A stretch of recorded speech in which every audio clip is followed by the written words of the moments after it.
and good evening. I'm Melissa Idris and you're watching Consider This. This is the show where we want you to consider and then reconsider what you know of the news of the day.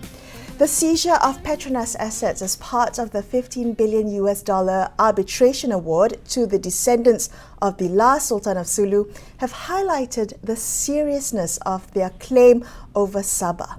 Now, there were reports as recently as December of last year of a purported plan to send an armed Sulu militia to invade Sabah.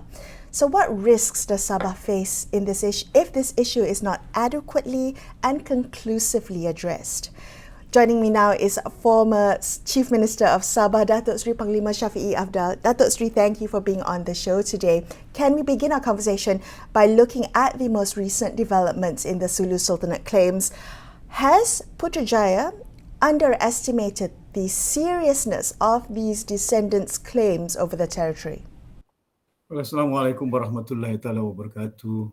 Melissa, it's a good day to you, and indeed I'm so pleased to be again with you all.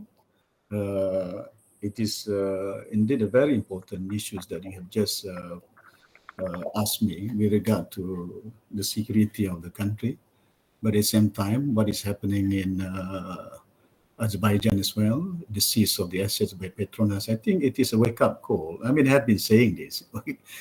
Always a wake-up call to everyone. I mean, we must be hands-on, on so many things in this country to ensure that we can manage it properly, so that the questions of not only our economic problem that we are currently facing must be up to the mark, and let alone the security system in this country. I think there's a need for us. I have already raised this issue, not only in Parliament, in so many sessions.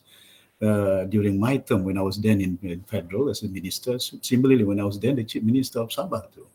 I think the need for us to beef up, enhance our capacity, building up to ensure that the security system will be there. I'm not saying that Sabah is not a safe place. It is indeed a safe place. But nevertheless, we can't take it for granted. I mean, incidents like what happened in Tandoan, that was 9-10 years ago. Nobody could imagine that they are there inside our country, and they were able to not only infiltrate, but casualty were there, and poor people, police personnel, about more than 5 or 6, I think, died because of that incident. So I think it is indeed very crucial for us to take it seriously, the need for us to ensure that how better we can place all the resources, limited resources that we have, at the places where we need it most. It is indeed very unfortunate. I did indicate previously, even when I was then the Deputy Defense Minister too, to ensure that we have a forest kind of borderline, in this part of the world, more than how many thousand kilometers. And then it is very important for us to not only patrol, but to ensure that a form of deterrence, we can realize that, placing all the personnel at the right spot, the hotspot so-called area, to ensure that we can realize a deterrent system so that the people outside can be well away. If we talk about the security of a country, Melissa, there's two main forces. One is the external forces, can cause the security of a country, but at the same time, the local, domestic as well. I mean, you have seen that in Ukraine, the external forces coming from Russia, and that is quite clear. Whereas in our country, through Al-Mauna, you remember in way back in Perak, if I'm mistaken, there's an incident where they seized how many MS-16, some responsible people, and that happened within our own country. So I think it must be managed properly, not only in terms of border control, enhancing the security system in the country. It is indeed very important. Sabah is a very safe place, but we can't take it for granted. Just to cite an example, when I was then the Chief Minister of Sabah, ESCOM was really in a very bad shape. I mean, they came to see me, the director of ESCOM, at one stage. They don't have enough, not only assets, but also funding to buy fuel, to do patrolling, You can imagine? So I have to give them about $500,000 ringgit a year to ensure that they have enough money to buy fuel. I mean, don't tell me that these are not the central government, even for that matter, the Ministry of Defense or even the Ministry of Interior, Internal Security doesn't realize this at that level to ensure that Right. how can we cater the needs of these people. Well, if I may touch on the federal budget allocation for defense and security for Sabah, when the Federation of Malaysia was formed in 1963, the federal government promised the residents of Sabah its full security and protection. Has that been true? Down the line in terms of resources, has the allocations been proportionate to the risks that Sabah faces, that Sabah has to bear for the country? Well, Melissa, if you look into the size of the area, I mean, goodness, I mean, since independent, I mean, under Article 140, I think Police Commissions 137, it is Armed Forces Council, and that is clearly spelled out in the Constitution. Responsibility for the security of the country it is under the purview of the federal government. But unfortunately, if you look into it, I mean, the number, to cite an example like Radar alone, Radar has been installed in most of the area where I think it is needed, strategic area locations. But unfortunately, 80%, I was made to understand, 80% of that asset is not functioning well. And how can you detect boat coming in from not only our neighboring countries like Philippines, Indonesia too? It is extremely difficult. When you have seen that, for example, like in the East Coast side, they will promises after promises, there will be a battalion, there will be how many, end of the day, it's only about few platoon of armed forces looking into some of the area in need of security protections. So I think when you talk about the funding allocated to particularly the state of Sabah, not as bad as Sarawak. Sarawak is with no many incidents. But unfortunately, even the Air Force base is not there. I suggested then, when I was then the Deputy Defense Minister, an Air Force kind of base in Tawau to ensure that, surveillance can be done, not only through using of, high-powered Sukhoi or other facilities, but heli as well. But unfortunately, you can imagine, there's none there. If it is something it is only located in Labuan. So I think if you look into the area, has been quite prone to all these sort of incidents, hijack and kidnapping, like Lahad Datu, like Kunag. How many battalion do we have there? I mean, whereas Can I? Right. Can I just sorry to interject? I'm quite curious to know, given that there were reports as recently as December of last year of purported plans to invade Sabah, to another Lahad Datu incident. Are you concerned about any security threats? How would you like federal government to respond to these threats? Well, I think the call for the central agency to take it serious, it's been there. It has been done by many, even during a parliament debate, even during a meeting or within all the Menteri Besar. I still remember during the BN government, similarly with all under PH as well, I did highlight the need for us to ensure that we can beef up all the security system, install the assets needed by those areas. Unfortunately, I mean, you have seen, for example, like you have jet fighter in Lumut, you have jet fighter in Penang, you have so many infrastructure in Semenanjung there, but you hardly get it. You have it in Sabah, but it's not in Kota Kinabalu, it is not in Tawau, it's not in Sandakan, it is located in Labuan. So you can imagine the distant way, how fast can they react, what sort of form of deterrence that we can do. I mean, I'm quite sure, I think, we can't take lightly, though the area is safe. But nevertheless, I think we must have a comprehensive reform into the policy to ensure that, assets must be located where it is indeed needed. But unfortunately, this is not done since 1963. I mean, the security is under federal government. That's why we have been shouting about the 63 agreement, telling the federal authorities, whether it was during BN government or even PH government, I did indicate it's no question of getting out from getting independent. No, we love the country. but please fulfill what is embedded in the constitutions, a promise that has been done before by our forefathers then, Okay, Security is very crucial. so a security approach is definitely necessary, but what about addressing some of these security threats at its root? I'm wondering, Datuk Sri, what is hindering a concrete resolution once and for all over the issue of claiming the territory that, particularly with the descendants of the last sultanate, with the government of the Philippines? Can you shed some light as to why we haven't been able for decades now to come to a concrete resolution? Well, first thing first, because we have that sort of, I do agree that we don't recognize the claim done by the Sultan of Sulu. And in any way, I mean, that is not a sovereign kind of authority to claim over a sovereign nation like Malaysia, or even for that matter, Sabah, as part and parcel of Malaysians too. But an incident like what happened then in Sipadan and Ligitan, when there was a claim done by Indonesia. I was in federal then with my uncle Tun Sekaran when he was then the Minister of Land and Cooperative. When that happened, we brought the matter to International Court of Justice. And then what did the International Court of Justice indicated there? Their judgment, jurisdiction is quite clear. Sipadan and Ligitan belong to Malaysia. And that was quite clear judgment, and that can be the basis for us to tell them off that gone are the days, the claim on Sabah this day, but at the same time, we can't take seriously.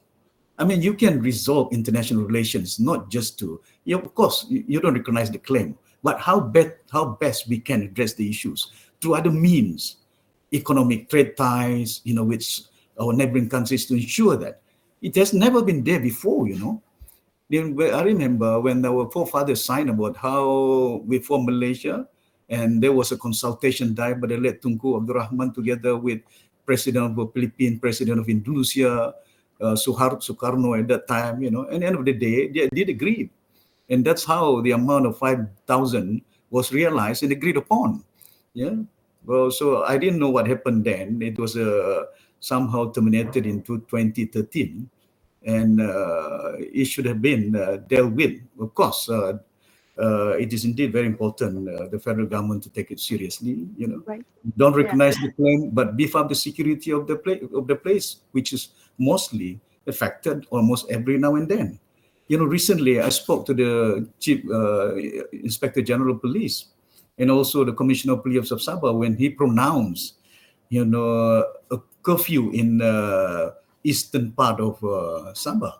So I did told them, I said, for God's sake, there are other sectors that is going to be badly affected. Can you guys rebrand that? Because once you have a curfew there, I know security is very crucial indeed for us to ensure that we can beef it up and as a form of deterrence. But you can rebrand it, enhance that. Well, you said this is no longer a curfew in that particular area, but enhance the security system in that area. Mobilize the sort of surveillance to be done every now and then. That's right. Can I ask you, how do the people of Sabah feel about these continuous curfews? Well, of course, we do need that security system to be installed there. Surveillance must be done. But we are very concerned every now and then when I go to the ground, they're telling us it's quite difficult because from 6 morning to 6 evening, they can't go fishing as well, because it's quite difficult unless you get the green light from the relevant authorities, because under curfew, there is a system where you can get it. But there's also danger of, nearby area. For example, like hardly how many minutes can you cross the border? And how sure that we can do all the deterrence by doing all the patrolling in that particular area in that particular moment. So I think, of course, the people are very concerned about it because it's affected their livelihood. I mean, there has been kidnapping here and there, but what also concerns them is the tourism sector, which is badly affected. Because you talk about there's not enough money even to buy cooking oil. And that particular area like Semporna, Sipadan, Ligitan, Sendakan, are dependent on some of the tourist to come over, not only the foreign, but also the local tourists too. So I think how can we better address this issue if you can install a system to protect your own country, your own citizens? I mean, there you are. I was meant to understand. Right. In Kota Belud, you have this paradise camp supposed to be proposed. They call it paradise camp, in Kota Belud, and costing about, I don't know how many millions of ringgit to be installed. This is where I think the need for us to reform the policies, defense policy in this country. Place the asset where it is mostly needed. I mean, you don't have piracy in Lumut, You don't have any kind of infiltrations in Subang. Jet fighters a day, heli a day. But I'm not saying that move them out from Subang, move them out from, but please, can you give some allocations of funding into this particular area? Because security is very important. It is one of the utmost top priority of any countries in the world. Understood. Datuk Sri, thank you so much for talking to us today. Former Chief Minister of Sabah, Datuk Sri Panglima Shafiq Afdal there. We're going to take a quick break here and consider this. We will be back with more. Stay tuned.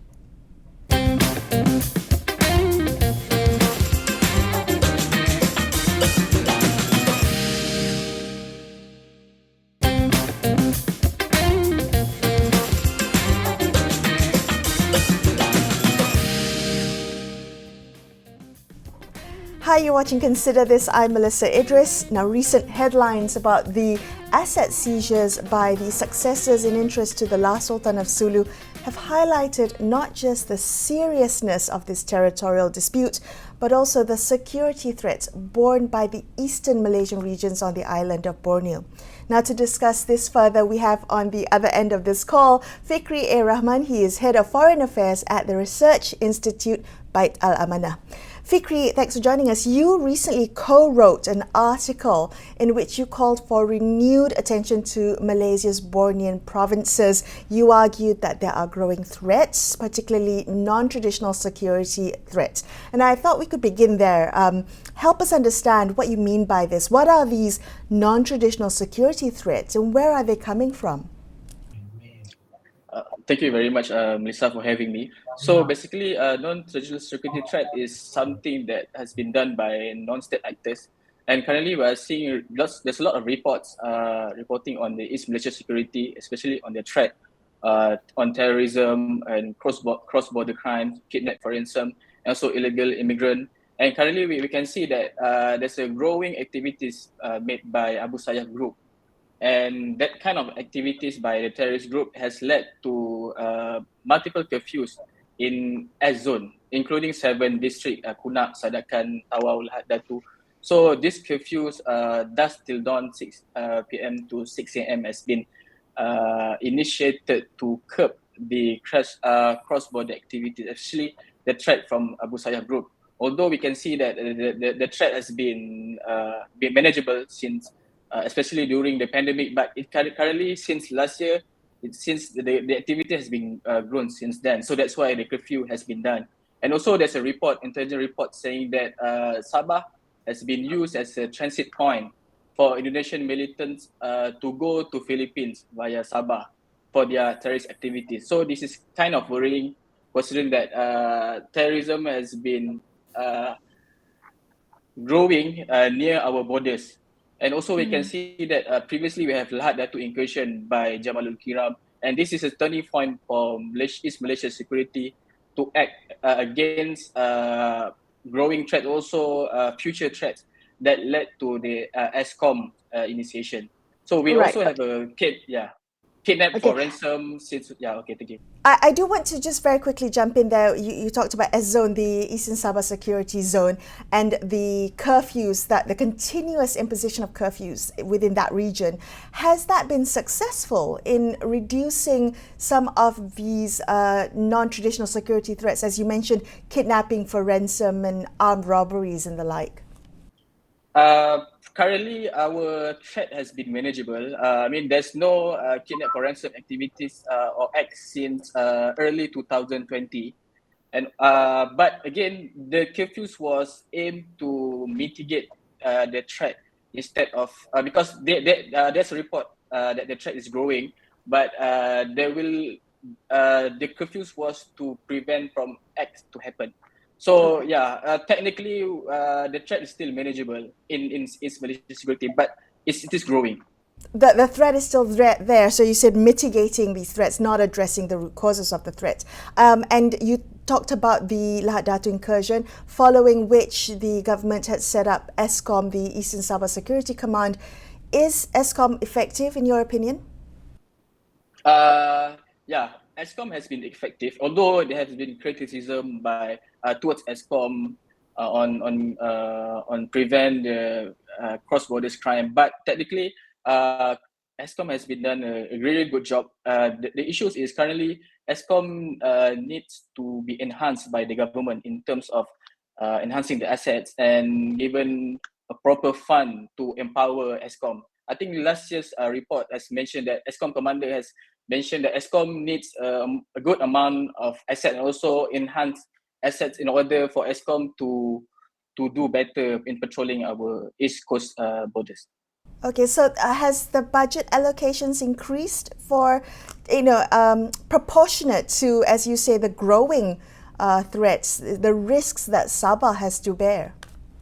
I don't think, because on budget 2022, current budget is 26, and there's a decreasing from 2021. So it's like 26 million to patrol and to do intelligence at the East Coast Sabah. So I think it is not enough for ESCOM to do the patrolling, also to do intelligence, especially since the threat is growing, and also I think cross-border crime and so transnational group will deploy more technological advance in their activities.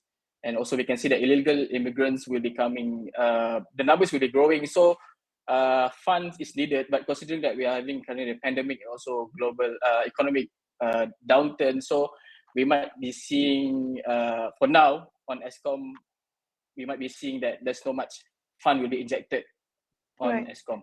Well, okay, so in that, again, funds are stretched across all sectors of the country. But given the threats that Sabah face, I'm just wondering, particularly in the eastern side of Sabah, which is quite unique compared to other states, other areas in Malaysia, I wonder whether there might be other non-military approaches that can help manage cross-border crime. The fact that maybe not just increasing military personnel or tightening border security, policing the border, very porous border, I might add, those are not just the only ways to tackle some of these non-traditional security threats. Are there non-military approaches that you think might be applicable to the Sabah situation? I think first military might is still important on ESCOM and also TCA between Malaysia, Indonesia, and also the Philippines. But we can TCA being the trilateral cooperative arrangement. It has been enhanced this year by Dr. Shammuddin. So it is a good thing because it has been elevated into the ministerial engagement, ministerial cooperation, because the last arrangement between the ministerial is 2018. So it is currently 2022. It's a good thing. And they might be seeing a potential expansion to Brunei, as been reported on the discussion reported by Dr. Shammuddin. So it is a good thing. On softer approach, I think we can try to empowering the local communities, village security, and also development communities in order to instill nationalism among the Sabahan, to cut the ties on the between communities, because there's a kinship variable when it comes to illegal immigrant. They come to Sabah because of the kinship. So we need to instill the nationalistic approach to the Sabahan in order to curb the cross-border crime and also illegal immigrants. This is important because otherwise it is quite difficult to penetrate isolated areas without engaging with local communities and empowering them through local villages, through leaders. Okay, so that's quite interesting because you're absolutely right. There is this sense of kinship. There's this historical, cultural, and family ties that go back, many decades, centuries even. Can I ask you then, in particular, with this internal conflict and civil war within southern Sulu region of Philippines. How might non-military approaches be applicable to that? We've seen into the headlines recently with the Sulu descendant claim over the territory, reclaiming the territory of Sabah, as they say. How would that impact security approaches, particularly non-military security approaches? What would you suggest the federal government take into consideration when thinking about these security approaches? I think on Sabah we're having a problem with Philippines before on claiming and others, and also Lahat Datu engagement is one of the things. So what can be done now again is to empower the local communities. I mean that this is a collective effort between all the government agencies and ministries to have a concrete initiative in order to curb the East Malaysia security threat by looking at the military and non-military might. And again, when it comes to kinship and others, non-trader security, it is important for the government to look into the people, to the grassroots of the leaders, and empower them. Not just empower, but to educate them, and also to enhance their infrastructure. There, because I believe that when it comes to great infrastructure, will help to curb cross-border crimes, and it has been done at the parts of the region. I mean, and at parts of the world in conflict areas. So it is important for the government not only to educate but to empower and enhance the infrastructure in that area in order to help curbing the threat. Fikri, thank you so much for joining me on the show. Fikri A. Rahman, therefore, from the Research Institute Bait Al-Amanah. That wraps up this episode of Consider This. I'm Melissa Idris, signing off for the evening. Thank you so much for watching, and good night.